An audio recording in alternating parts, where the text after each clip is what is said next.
मित्रों नमस्कार। अभी आपने देखा कि किस तरह से ईरान के ऊपर अमेरिका ने हमला किया और वहाँ के परमाणु साइट्स वगैरह को नष्ट किया नहीं किया ये एक अलग बात है, लेकिन वहाँ से हमला हुआ। इसमें मैंने पहले बताया था कि 21 तारीख के बाद से जो ईरान जिस तरह से तबाही मचा रहा है उसका एक नया रूप अब 21 तारीख के बाद अलग रूप से सामने आएगा। और ये जो पूरा हिसाब किताब है ये खामनोई के विदा होने के बाद होगा। वहाँ पर सत्ता परिवर्तन निश्चित है और सत्ता परिवर्तन के बाद फिर कुछ परिस्थितियाँ बदलनी शुरू होंगी।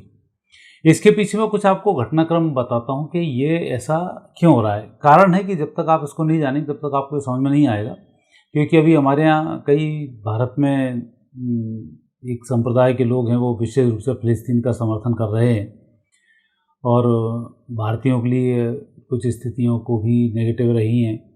कई मुस्लिम देश मिलकर अमेरिका का विरोध कर रहे हैं, चीन भी कर रहा है, रूस भी कर रहा है। इनके पीछे ग्रह योग ऐसे क्या बन रहे हैं? ग्रह योगों में स्थिति ये बनती है कि अभी जो वर्तमान समय चल रहा है ये विश्व युद्ध का समय चल रहा है, जैसा कि हम पहले से आपको बताते आए हैं। और विश्व युद्ध के कारण क्या है? विश्व युद्ध का कारण है कि मुस्लिमों के अंदर एक बात कंठस्थ है कि हमें काफिरों को निपटाना है, मतलब जो गैर मुस्लिम हमें उनको मारना है और कुदरत अब नष्ट करने के लिए है। और मुस्लिमों में भी जितने फिरके हैं 70-72 वो भी आपस में लड़ मरेंगे, क्योंकि वो सब एक दूसरे को अपने आप से श्रेष्ठ मानते हैं। तो इसलिए ये लड़ाई बंद नहीं होगी। यदि मान ली जाए सारे यहूदी मर जाएं, सारे हिंदू मर जाएं, सारे बुद्धिस्ट मर जाएं, सारे ईसाई मर जाएं, तो सोचें कि यदि मुस्लिम शांति से रह लेंगे तो ये नहीं रह पाएंगे, ये फिर 72 फिरकों में आपस में लड़ना शुरू कर देंगे हम बड़े के चक्कर में। तो एक स्थिति तो ये आप बिल्कुल क्लियर समझें कि ये स्थिति एक विश्व युद्ध का बहुत बड़ा कारण बनने जा रही है। और दूसरी स्थिति यहाँ पर ये बनती है कि फ़िलिस्तीन और इजराइल चुपचाप बैठा हुआ था। अंग्रेज़ों ने विभाजन किया, एक यहूदियों को इजराइल दिया, मुस्लिमों को फ़िलिस्तीन का वो दे दिया, तो फ़िलिस्तीनी खड़े हो गए। फ़िलिस्तीनियों को वो जो इजराइल बना था वो भी बर्दाश्त नहीं हुआ, क्योंकि उनकी नीयत में, फितरत में कि जो काफिर है उसको नष्ट किया जाए। तो वो लगातार यहूदियों पर अटैक करते रहे और यहूदी पर विपरीत संकट बहुत सारे आए और उस संकट का बेचारे सामना करता हुआ इस स्थिति में पहुँचे। और जो युद्ध का शुभारंभ यहाँ इजराइल का भी हुआ है, वो भी इजराइल चुप बैठा हुआ था। हमास के आतंकवादी आए, उन्होंने लेकर उसके ऊपर हमला कर दिया। मुस्लिम संगठनों में सबसे बड़ी दिक्कत क्या है कि ये जो भी काम इन पूरे समाज को करना होता है, पूरा समाज इसमें एकत्रित होता है, पूरा संप्रदाय इनका एकत्रित होता है।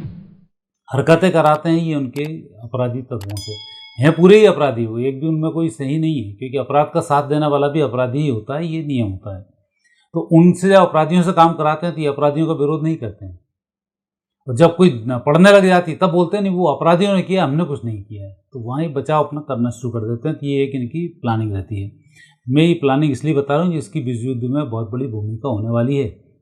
और अब आप अगले चरण में जा रहे हैं, सितंबर के बाद फिर एक अगला चरण शुरू होगा। 2-3 महीने की शांति थोड़ी सी हो सकती है, पर आगे शांति नहीं होगी। और दूसरी स्थिति यहाँ पर यह बनती है कि 3 की दादागिरी, एक चीन, एक अमेरिका और एक रूस, ये 3 अपने आप में सिरमौर थे। तो रूस को तो इन्होंने मूर्ख बना के उलझा दिया यूक्रेन के चक्कर में, और रूस भी इसमें उलझ गया है। जैसा भारत ने सर्जिकल स्ट्राइक अभी ठोकी थी, वैसे ही यदि रूस कर देता तो सेफ हो जाता, चुप रहता। ईरान ने भी अभी क्या किया कि इराक जैसे इजराइल आया तो ईरान ने इजराइल पर हूती और इन हमास के विद्रोहियों से लगातार हमले कराए, ताकि इजराइल की जो भी सैन्य शक्ति है और जो भी उस पर मिसाइलें वगैरह ये 1 साल से उसने ख़त्म कराता रहा। उसके बाद बड़ी मिसाइलों से फिर उसने हमला किया और उसकी ताकत को इसने 1 साल में भांप लिया। तो इजराइल की यहाँ एक बहुत बड़ी गलती रही कि वो जाके सीधा ईरान से टकराया। तो हालांकि विश्व युद्ध है तो अपन उसको गलती नहीं कह सकते, क्योंकि वो ऐसा ही होना है, और ऐसा नहीं होता तो अभी ईरान साफ भी नहीं होता। तो ये स्थिति अभी यहाँ पर बन रही है। अब एक मोड़ है जो अमेरिका ने रूस को तो उलझा दिया। अब रूस जैसे ही कमज़ोर होगा, अमेरिका फिर अटैक करने की पोजीशन पे आएगा और उसने समस्त नाटो देशों को अपने हिसाब से व्यवस्थाएं दे दी। लेकिन अब जो मुस्लिम देश टर्की नाटो में शामिल है, ये आने वाले समय में हटेगा। और अभी कई जो ईसाई देश हैं वो समझ नहीं पा रहे हैं मुस्लिमों की प्लानिंग है और अपने अपने हिसाब से लगे हुए हैं। वो अब 2026 में आके सब समझ जाएंगे कि ये देश कैसे हैं और कैसा मिडिल ईस्ट है और उससे कैसे निपटना है। इन सब में चीन एक ऐसा देश है जो बड़े ये यूँ कहें कि सियार की तरह वो बैठा रहता है, दो को लड़ाओ। तो उसने पूरे मुस्लिम कंट्रीज पर कब्जा अपना किया हुआ है, इनको सबको उसने गुलाम बनाया हुआ कहीं ना कहीं से। अब वो प्लान कर रहा है कि इन सब गुलामों को इकट्ठा किया जाए और इनको अमेरिका के खिलाफ लड़ाया जाए। जो अमेरिका ने रूस के साथ हालत की है कि यूक्रेन में वो लड़ कर अपनी ताकत को नष्ट कर रहा है, वैसे ही अमेरिका भी अपनी इस ताकत को नष्ट करे और फिर मैं अपने आगे के युद्ध की तरफ आगे बढ़ूं। और उसके युद्ध का पहला है कि वो ताइवान को कब्जे में करे ताकि उसकी आर्थिक स्थिति में कुछ सुधार हो सके। वो एक सियार की तरह अपनी निगाह लगाए बैठा है अपनी आर्थिक स्थिति सुधारने के लिए, क्योंकि वहाँ पर बेरोजगारी बढ़ रही है, पॉपुलेशन वहाँ पर कम हो रही है, आर्मी में वहाँ पर लोग हैं नहीं, आर्थिक रूप से ज़बरदस्त टूटता चला जा रहा है। बहुत ज़्यादा से ज़्यादा 2027 तक ऐसी स्थिति रही तो सर्वाइव कर पाएगा, नहीं तो वो नष्ट हो जाएगा।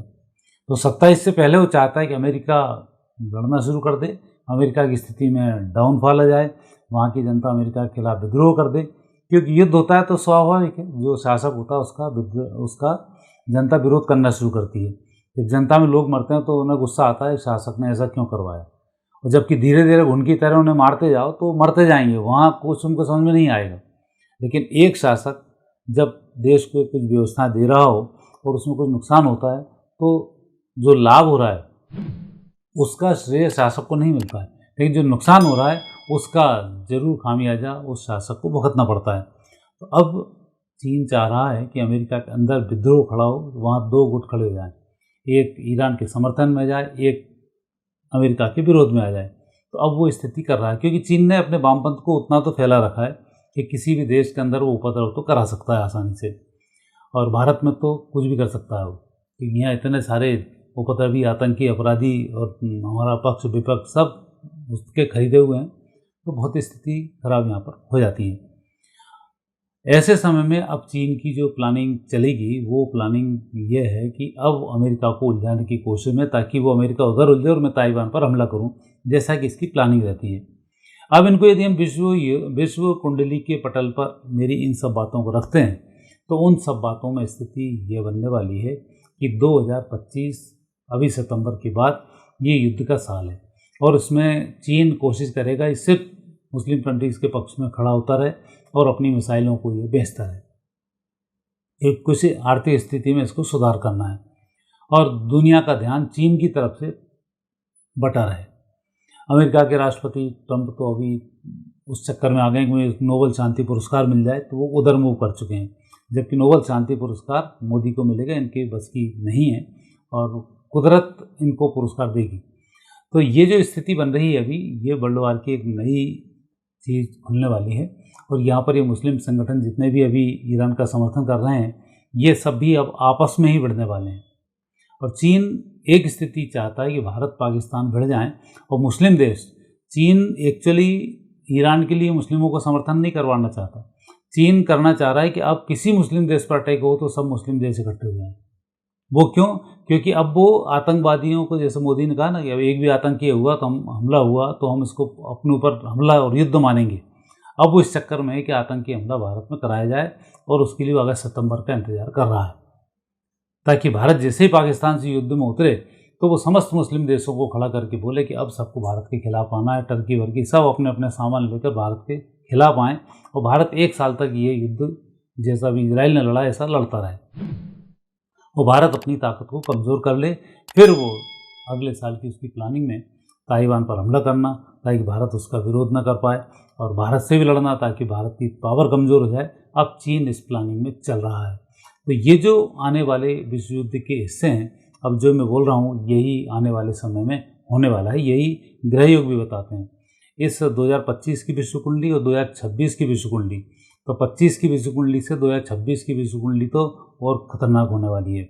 वहाँ पर जो ग्रहों का मूवमेंट होगा, गुरु का अतिचारी होना होगा, सूर्य मंगल शनि केतु इनका नेगेटिव एक दूसरे के खिलाफ होना, षडाष्टक योग बनना, ये सब संकेत दे रहा है कि आने वाला समय बहुत बेहतर समय नहीं है। और इस समय में जो अभी अमेरिका ने किया है ये उसका बिल्कुल सही स्टेप था कि उसने इस काम को किया। और सत्ता परिवर्तन भी इसका बहुत अच्छा स्टेप होगा और यही ईरान के एक सुधरने का कारण बनेगा। दूसरा भी इजराइल को और भी मुस्लिम देशों का, कट्टर देशों का सामना करना पड़ेगा। अभी इजराइल सुरक्षित स्थिति में नहीं है। आने वाले समय में तो सिर्फ दो संस्कृतियाँ ही बचेंगी जो सदियों से चली आ रही हैं, उनकी मैं आपसे चर्चाएं करता चला आ रहा हूँ। तो अभी जो स्थिति बन रही है, ये स्थिति लगातार बिगड़ेगी। अमेरिका को अभी और भी हस्तक्षेप करने पड़ेंगे और अमेरिका भी इसमें नेस्तनाबूद होगा। ऐसा नहीं कि अमेरिका जो दादागिरी कर रहा है, बम फोड़ के चला गया और बहुत सुरक्षित रहेगा, ये भी नहीं होने वाला। वहाँ भी अपने अंदर ही अंदर बहुत बम फूटने वाले हैं, वहाँ भी स्थिति नेगेटिव होगी। सबसे लास्ट में दुर्गति होगी चीन की, जो सबसे बुरी होगी और उस दुर्गति को करेगा भारत, चाहे उसको कैसी भी स्थिति का सामना करना पड़े, लेकिन अंत में जीत बिल्कुल लास्ट मोमेंट पर भारत की होने वाली है, बहुत कुछ खोने के बाद। तो अब जो विजिबिलिटी 25-26 की बात करें तो ये संकेत दे रही हैं कि नेगेटिव स्थिति बनेगी और चीन का जो बहुत दुर्गति होगी वो 27 और 28 के अंदर होगी। तो चीन का खात्मा सबसे आखिरी होगा। अब अगला चरण जो चलेगा वो अमेरिका पर चलेगा, साथ ही ब्रिटेन पर, और अभी कई नाटो देश हैं, इनकी भी अब स्थिति सितंबर के बाद खराब होने वाली है। ये संकेत दे रही है ट्रंप के बमबार्डिंग की कुंडली, जिसमें कि उसने ईरान पर अभी हमला किया है कि आने वाले समय में अब ट्रंप का क्या होने वाला है और अमेरिका का आगे क्या होगा। मित्रों, आज इतना ही, फिर नए विषय के साथ आपसे भेंट होगी। आगे दीजिए, नमस्कार।